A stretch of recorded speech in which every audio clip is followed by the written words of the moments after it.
안녕하십니까. 자산감 비교의 윤종철입니다. 오늘도 블룸버그 리일리드 2023년 1월 13일 방송 요약 및 해설하고 제 얘기 짧게 개진하겠습니다. 12일 날 발표된 물가지표인데요. CPI가 월별로 0.1% 떨어졌고요. 코어는 0.3% 상승했습니다. 그리고 금융 환경은 지난 4월 이후로 처음으로 이제 양전환했고요. 그 다음에 인플레이션은 노란색의 생산자 물가지수 이렇게 떨어지고 있고요. 그 다음에 CPI 하얀색 이렇게 떨어지고 있고요.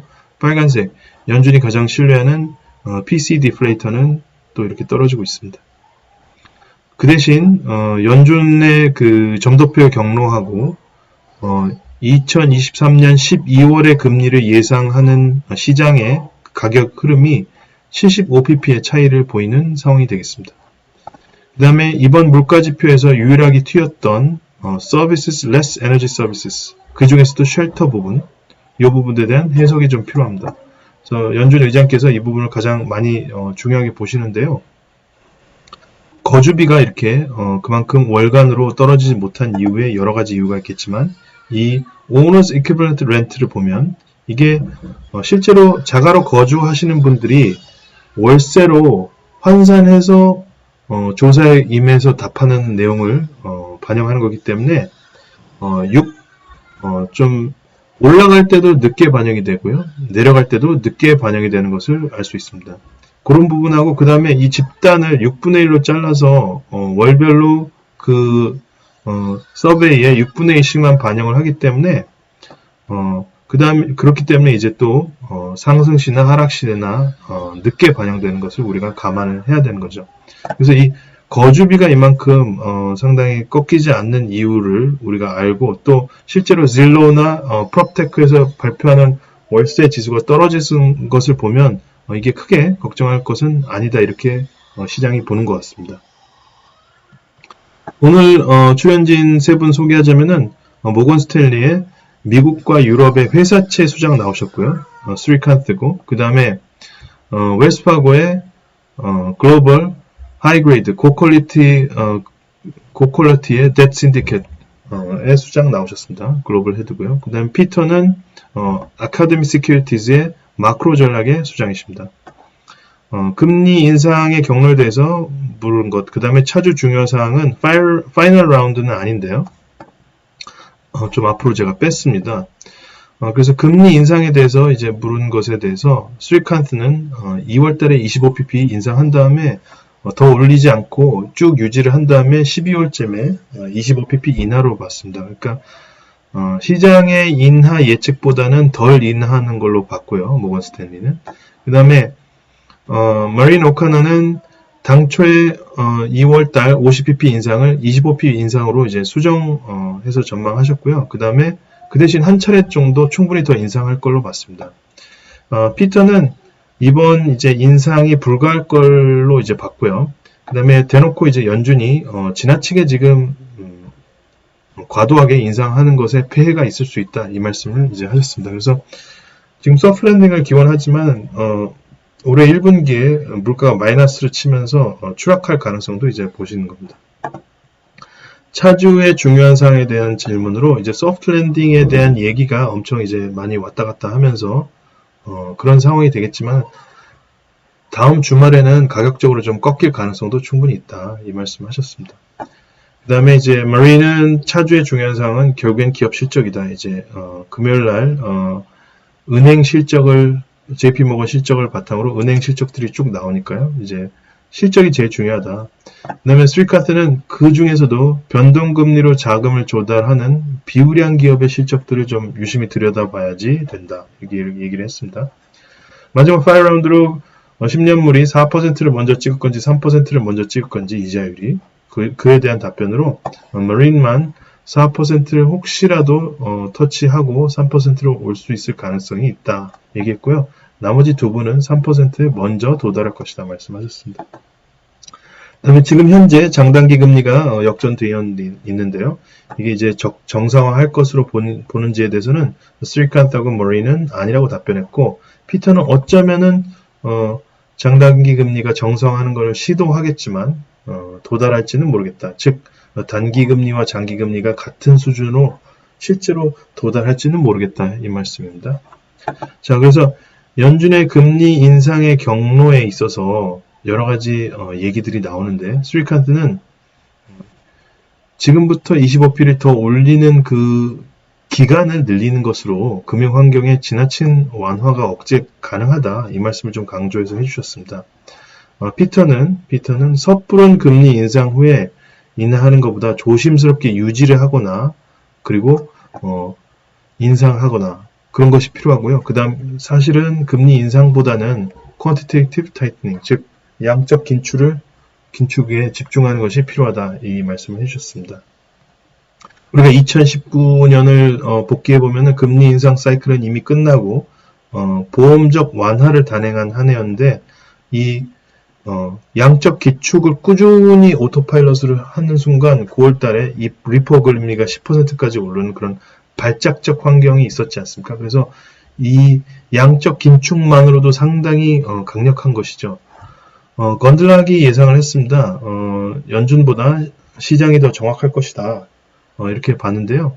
이에 반해서 이제 시티그룹은 금융 완화가 되는 환경을 제어하기 위해서라도 그죠? 연준은 50bp 인상을 할 것으로 이제 예상을 했습니다.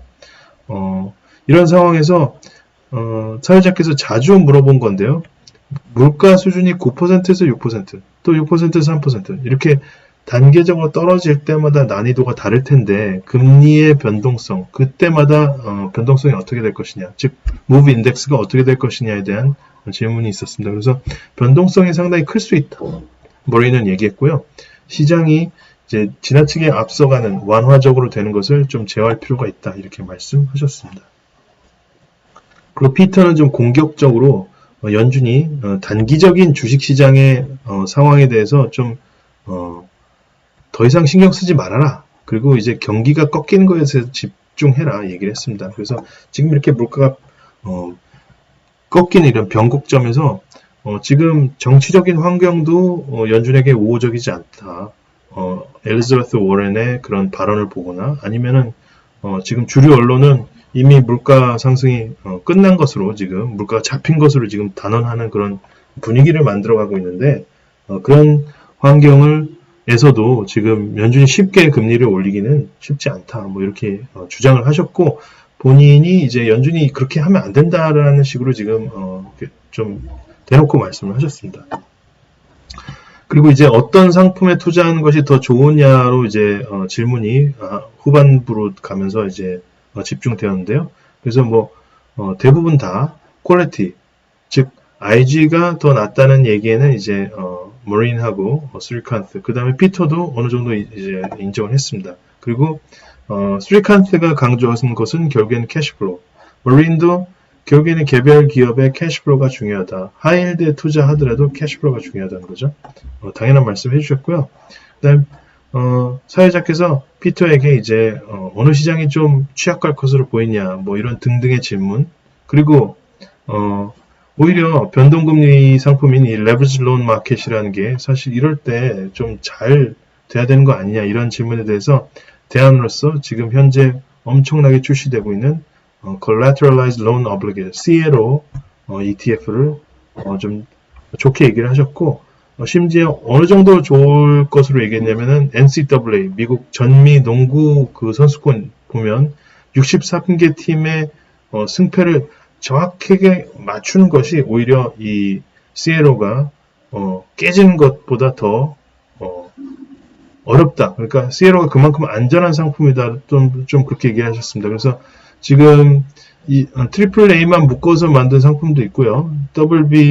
이거 트리플 B죠. 트리플 B 위주로 이제 만든 상품도 있고 한데 요거까지도 지금 사볼만 하다. 뭐 이렇게 얘기를 하셨습니다. 그래서 좀 상충되는 얘기인 것 같지만 그리고 변동금리인 론을 바탕으로 만든 이제 구조화된 상품이죠. CLO이지만 생각이 다르신 거는 여기 이제 담보가 돼 있고 그 다음에 이제 확실히 등급에 따라서 이렇게 묶여 있는 거니까 이쪽을 더 좋게 보시는 것 같습니다.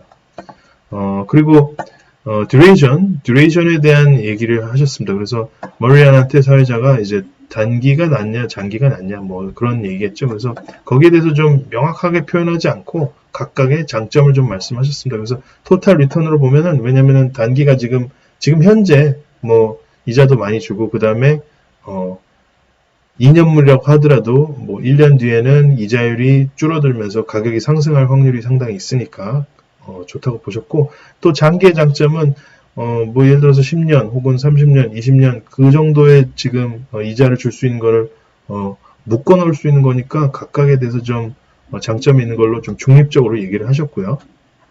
그 대신 좀 그래도 2022년 대비해서는 먹을 게 있는 시장이지 않냐, 뭐 이런 말씀을 해주셨습니다. 이렇게 이제 얘기를 끝냈고요.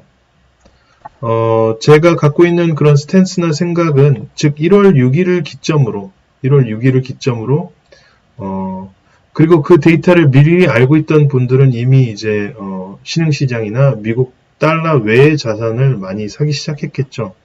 이 골디락스한 고용률은 올라가면서, 연준이 원하는 건 고용률이 올라가는 거죠. 그러면서 물가는 임금 상승률은 꺾이면서, 그리고 진짜로 필요한 원자재를 공급하는 쪽에 임금 상승은 일어나면서, 그 다음에 실업률은 떨어지는 그런 말도 안 되는 지표가 나오는데, 이게 어떻게 보면 분기점이 될 수 있는 거죠. 그만큼 소프트 랜딩의 확률이 늘어났기 때문에. 그 다음에 계속 꺾이지 않던 ISM 서비스 지수도 꺾이고, 요 환경이 이렇게 된 것에 변곡이 있고, 지금 중요한 부분이다. 이 뷰를 꺾지 않고 있고요. 그 다음에 이제 환율을 보거나 우리가 시중 금리를 보면은 상당히 안정된 것을 볼 수 있죠. 이제 지금 보면 환율이 10월 중순에 이렇게 1440원까지 갔다가 지금 1200원대 중반으로 이제 돌아왔습니다. 그러니까 엄청나게 이제, 물론 우리 한은 총재께서 굉장히 잘 하셔서 이렇게 된 부분도 있고요. 그 다음에 이제 연기금과 잘 이제 얘기를 해서 된 부분도 있고, 그 다음에 이제 이건 시중에 10년물입니다. 이건 이제 환율이고, 시중에 3년물 국채금리입니다. 국채금리. 그래서 우리가 10월 중순에 4.5%를 찍었던, 그죠? 그러니까 채권 가격도 최저로 떨어지면서 한화가 똥값으로 떨어졌던 이때, 그죠? 이때 대비해서 지금 달러를 갖고 있는 미국 사람 입장에서 보면은, 원화 가치가 이만큼 상승했고, 그 다음에 채권의 가격도 이만큼 상승했네, 이렇게 볼 수가 있는 거죠. 굉장히 완화가 된 상황입니다. 그래서 이런 금융 환경에 절대적인 변화가 있었다는 사실에 방점을 두고, 이게 영향을 줄 수 있는 거는 전세 가격, 그 부동산 가격 전부 다 영향을 주는 거죠. 이런 부분. 그 다음에 정부에서 과감하게 1월 3일날 이제 발표했는데, 요거에 대해서도 이제 좀 언급을 하자면, 지금 남아있는 이제 규제지요. 강남, 서초, 송파, 용산 더하기, 지금은 이제 2주택까지는 보유의 부담이 크게 없고, 물론 여러 주택이 있어도 인당 과표 12억을 넘지 않으면 중과가 되지 않는 보유세의 구조로 바뀌지만, 그래도 다주택자 규제까지 지금 완화한 상황은 아니거든요. 근데 이제 그거를 불지피려고 한다면 우리나라 이제 오피니언 리더들이 할 것으로 예상하는 것, 그런 어떤 그들의 입장이라면 어떻게 할 것인가에 대해서 한번 생각을 해봤습니다. 그러니까 꼭 이렇게 된다는 것이 아니고, 그들의 입장에서, 즉 내가 기업단에서 다주택을 하기를 원하고, 그건 이제 우리 PF나 이런 부실을 막기 위해서 필요한 일이겠죠. 그걸 제가 찬성한다는 얘기는 아니고요. 그 다음에 강남이나 서초, 송파, 용산의 규제가 풀리기를 원하는 사람이라면 어떻게 정책을 할 것이냐.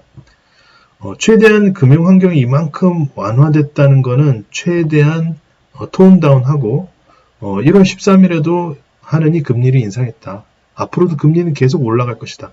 그러니까 정책 금리가 올라가는 것과 시장 금리는 사실 다른데, 그 부분을 이제 강조를 안 하면서 하느니나 아니면 연준이 금리를 올리겠다는 얘기를 하는 그 부분을 좀 강조를 할 것 같고요.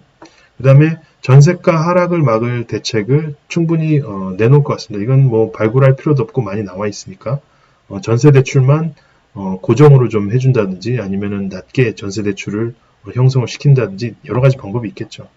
그게 은행의 이익에 반하는 것은 아니기 때문에 리스크 관점에서 보면 부동산이 부실이 돼서 완전히 이제 채권 최고액보다 더 떨어지면 은행도 부실이 되는 게 상당하기 때문에 어차피 이 부분이 이제 그렇게 지금 이런 완화된 환경, 그죠? 이렇게 물가가 꺾인다는 게 분명히 보이는 환경에서는 이렇게 대책을 내놓을 수도 있는 상황이고요. 그 다음에 규제 지역의 분양을 이제 걱정하는 여론을 형성할 수 있습니다. 이제 어차피 비규제 지역으로 돼버린 둔촌주공의 이제 문제는 PF 문제는 거의 해결이 된 것 같고요. 그렇다면 이제 강남 3구에 있는 그 시장의 분양 성적을 걱정하는 여론을 좀 어느 정도 형성을 할 것 같습니다. 그 다음에 이제 세부적으로 지금 전략을 취한 거죠. 신규 주담대는 아직 이제 고금리를 유지해야지만이 지나치게 매수세가 안 붙으면서 이 주요 지역의 규제를 해제할 수 있는 명분이 생기지 않습니까? 그래서 이 신규 주담대 변동금리는 좀 높이고 그 다음에 고정금리하고 신규 주담대 고정하고 기업대출은 조금 낮춰주고 리스크를 줄이기 위해서 그 다음에 전세대출은 저금리로 이제 해주는 정책으로 가지 않을까. 이게 인기도 나쁘지 않을 정책일 것 같습니다. 이렇게 해서 사실은 이제 집값을 중장기적으로는 떠받치면서 단기적으로는 여론 형성하는 데 도움이 되겠죠. 그 다음에 이제 뭐 꼭 이 정책이 중요하다는 건 아니지만 1주택자들이 지금 2주택으로 못 가는 이유 중에 하나가 주담대를 받았을 때 실거주하기 위해서 이제 주담대를 받았을 때 그 차주하고 은행 간에 신규 주택 매수 시는 기존 대출을 상환하는 지금 약정이 많이 돼 있거든요. 개인 차주하고 이제 은행 간에 이 부분을 이제 무효하는 방법만 되면 개인 1주택 차주들이 주택 대출이 있는 상황에서 일부 이제 현금 있다면 갭으로 이제 추가적인 주택을 살 수 있으니까 이 부분까지 완화하게 되면 진짜 어떻게 보면은 2주택자로 되는 것, 세대당 2주택자로 되는 것에 대해서 부담이 이제 대출에서도 이제 완전히 이제 사라지는 상황이 될 수가 있죠. 물론 DSR도 지금 맡고 있지만 이 부분도 지금 돼 있기 때문에 아무튼 그런 내용으로 지금 준비해 봤습니다. 감사합니다.